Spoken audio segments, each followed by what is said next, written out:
For years, fans kept asking the same question. Why did Edd China really leave Wheeler Dealers? The official explanation seemed too tidy, too scripted, just creative differences. But it never sat right with viewers. The chemistry between Edd and Mike Brewer was spot on, and the show was a massive success. Then, out of nowhere, Edd was gone. And now, 8 years later, he's finally opened up about the real reason he walked away. In a quietly released interview, Edd revealed what many had long suspected, and it goes deeper than anyone expected. It all started with what many call the golden age of Wheeler Dealers. When it first premiered in 2003, there were no big expectations. It wasn't flashy or loud, but that was the point. It didn't need to be. It was just two guys, one buying beat-up cars, and the other bringing them back to life in a modest little garage with squeaky floors and tools that looked older than the cars themselves. Mike Brewer was the high-energy buyer, while Edd China was the calm, towering engineer who gave the show its heart. Together, they were an unlikely but instantly lovable duo. The early formula was dead simple. Mike found affordable cars with potential, and Edd restored them with care, showing every step in detail. No flashy drone shots, no dramatic music, no sponsored plugs, just honest mechanics and even more honest storytelling. That's what made the show special. In the beginning, Wheeler Dealers ran on a shoestring. The crew was tiny, just Mike, Edd, a cameraman, a sound guy, and a few producers from Attaboy TV. It was raw and real, and there were no guarantees it would even get a second season. But it did. Not only that, it exploded. What started as a low-budget UK show turned into a global hit, airing in over 200 territories and reaching hundreds of millions of viewers. But success brought changes. As the show grew, so did the expectations. Bigger decisions were made, commercial goals took center stage, and things started shifting, both on-screen and behind the scenes. In the early 2000s, Wheeler Dealers stood out because of what it didn't do. While most TV shows were drowning in sponsors and fake drama, Edd and Mike built something different. No brought to you by ads, no overproduced nonsense, just raw, real work. Edd even said in an interview that the show was about getting your hands dirty and showing people how things were actually done, not glamorizing the process. That no-frills approach became the show's secret weapon. Fans didn't just watch for the finished cars, they stuck around for the messy, greasy middle. Most car shows skipped that part. Wheeler Dealers embraced it. In fact, in the TV world, the show was kind of a unicorn. It didn't succeed because of marketing. It succeeded in spite of not having any.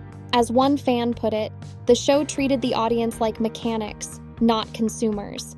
It had this old-school BBC-style educational charm, and that honesty built trust. But while fans loved that raw feel, it didn't thrill American network execs, especially not the ones who saw content as a money-making machine first and a storytelling platform second. As the show gained popularity in the US, Discovery started seeing dollar signs. Wheeler Dealers wasn't just a hit, it was now a brand. And brands needed polish. The idea of ignoring sponsorship cash became harder to justify. That was the beginning of the end. Discovery and its US outlet, Velocity Channel, didn't just want a successful show, they wanted something sleeker, faster, and built for mass appeal. As Wheeler Dealers went global, production sped up, more voices got involved, and Edd's beloved workshop segments started getting trimmed. Fans noticed, repairs were glossed over, explanations rushed, and Edd seemed to fade into the background. Speculation spread online. Why was Edd barely explaining anything? Why fewer scenes? Was the show being Americanized? Most viewers assumed he was scaling back, but behind the scenes, Edd was pushing to protect the core of the show. Unfortunately, network demands and budget cuts started to win. Edd was slowly losing the battle to keep the heart of the show intact. He didn't leave right away. He tried to adapt, but the cracks kept growing. Mike Brewer began taking more of the spotlight, and by season 12, the show's UK creators were replaced by an American production team. The move to California brought big changes. Velocity reportedly found Edd's detailed repair segments too hard to produce. They wanted shorter scenes, quicker edits, and broader appeal, less depth, more speed. Edd saw it as a takeover. In his farewell video, he made it clear the new direction didn't align with his values. What made Wheeler Dealers great, real repairs, hands-on education, was being stripped away. After his exit, many wondered if Edd was gone for good. But in 2021, he returned with Workshop Diaries, a self-produced YouTube series that brought back everything fans loved. No flashy edits or corporate filters, just Edd, a workshop, and real mechanical challenges. It was raw, honest, and educational.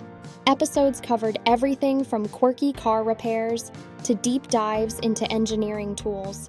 It wasn't about views, it was about integrity. Fans showed up in droves, commenting that this was the Edd China they missed. Free from TV constraints, Edd had full creative control again, and it showed. Meanwhile, Wheeler Dealers continued with new co-hosts like Ant Anstead and Mark Priestley.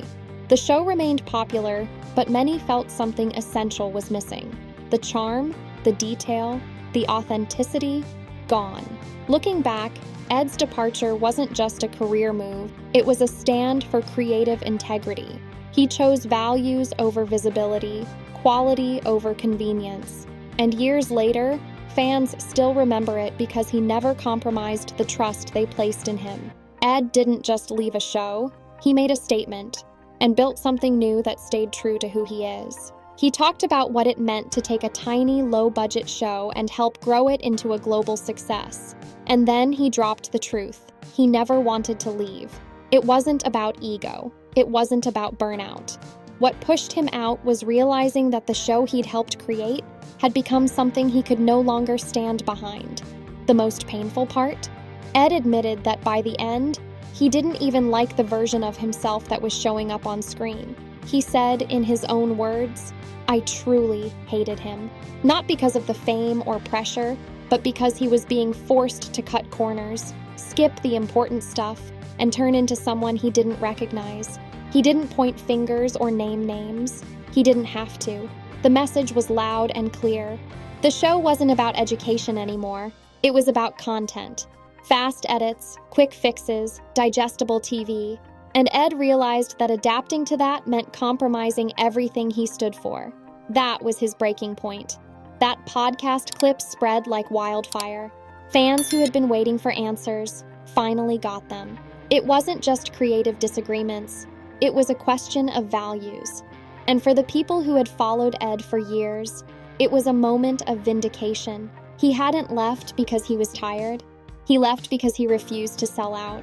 But walking away from a show that massive could have ended Edd's screen career. For most people, it probably would have, but not for Edd. Instead of disappearing, he pivoted. He launched Workshop Diaries on YouTube, doing what he loved, his way.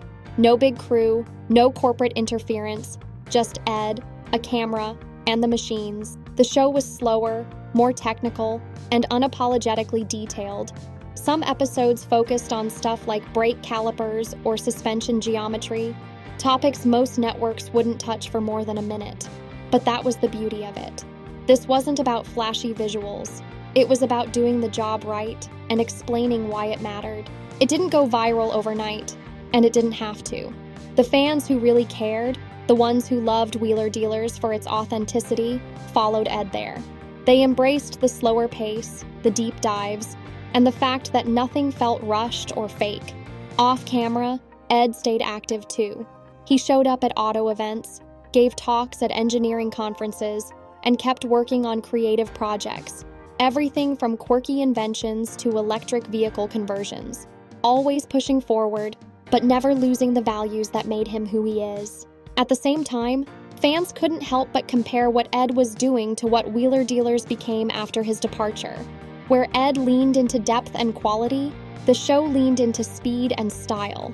Edd never seemed bitter, but everything he did after Wheeler Dealers felt like a quiet protest. A way to show what the show could have been if it had stayed true to its roots. Meanwhile, Mike Brewer did what professionals do. He kept the show going. First with Aunt Anstead, then later with Mark Elvis Priestley. The show changed, updated, tried new formats. It remained successful in many ways. The engines kept turning, the audience kept watching. But no matter how much the show evolved, it couldn't outrun the shadow of the Edd years. The comment sections kept bringing it up. Edd would have done this better. Remember when they showed the whole process? It wasn't just nostalgia. It was a longing for that special feeling the show used to have. Even Mike tried to address it. He praised his new co-hosts, reminded fans that change is part of television. But now and then, you could tell the comparisons got to him.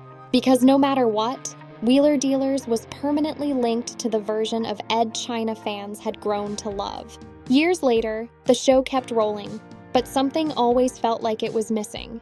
Edd may have left, but in many ways, he never really did. His influence, his presence, his philosophy, it stayed. In the hearts of fans, in the DNA of the show, in every comment section reminding us of what once was. So what do you think? Did Edd China make the right choice in walking away from Wheeler Dealers? Let us know in the comments below. Thanks for watching Insider US. We'll see you in the next video.